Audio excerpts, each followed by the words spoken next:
দর্শক এই মুহূর্তে মাইলস্টোন স্কুল অ্যান্ড কলেজের সামনে উপস্থিত আছেন আমাদের সহকর্মী তাইফুর রহমান তুহিন। আমি তুহিনের সাথে যুক্ত হচ্ছি। তুহিন, এখন আসলে সেখানে আহত ও নিহতদের স্বজনরা আছেন কিনা এবং সেখানে কি অবস্থা দেখছেন সব মিলে যদি জানাতেন।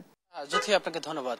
যেটি বলছিলেন যে আমরা বিকেল থেকে কিন্তু এখানে আছি। আমরা বিকেলে আমরা কোনো স্বজনদেরকে আমরা এখানে আসতে দেখিনি, তবে যেটি দেখেছি যে বিকেল থেকে কিন্তু যারা দর্শনার্থী রয়েছে, অর্থাৎ যারা বিষয়টি দেখতে, অর্থাৎ এই মর্মান্তিক দুর্ঘটনাটি এক নজরে দেখার জন্য এসেছেন, এরকম দর্শনার্থীদের কিন্তু উপস্থিতি আমি একটু বেশ লক্ষ্য করেছি। আমরা দেখেছি যে যেহেতু দুর্ঘটনা স্থানটি এখন তদন্তাধীন বিষয়, বিভিন্ন আইনশৃঙ্খলা রক্ষাকারী বাহিনী সেটি কিন্তু কর্ডন করে রেখেছেন, যে কারণে মূল ফটক যেটি রয়েছে মাইলস্টোন স্কুল অ্যান্ড কলেজের, সেটি কিন্তু বন্ধ রাখা হয়েছে, যে কারণে দর্শনার্থীদেরকে আমরা দেখছি যে উৎসুক যারা রয়েছেন তারা কিন্তু আমরা দেখছি যে গেটের মধ্যে ভিড় করছেন এবং আশেপাশ থেকে আসলে তারা দেখার চেষ্টা করছেন এবং এই বিষয়টি নিয়ে কিন্তু তারা শোক প্রকাশ করছেন এবং সবার মধ্যেই আসলে দেখছি যে আসলে এই যে একটি দুর্ঘটনা, এই দুর্ঘটনায় তারা শোকাহত এবং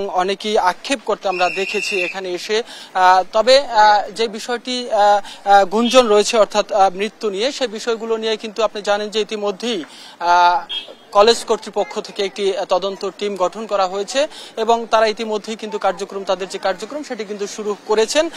যে বিদ্যালয় ওদিনকে কতজন শিক্ষার্থী উপস্থিত ছিলেন, এই বিষয়গুলো নিয়ে কিন্তু তারা কাজ শুরু করেছেন এবং সেই হিসেবে খুব শীঘ্রই হয়তো আসলে স্পষ্ট হয়ে যাবে আসলে কতজন শিক্ষার্থী ওই দিন ক্লাসে ছিলেন এবং ওই রুমগুলোতে ছিলেন। এই বিষয়গুলো নিয়ে কিন্তু খুব শীঘ্রই, এর আগেও আমরা দেখেছি যে মাইলস্টোন কলেজে আইএসপিআর এর পক্ষ থেকে এসেছিলেন এবং তারাও তথ্যপত্র কিন্তু তারা বিশ্লেষণ করছেন।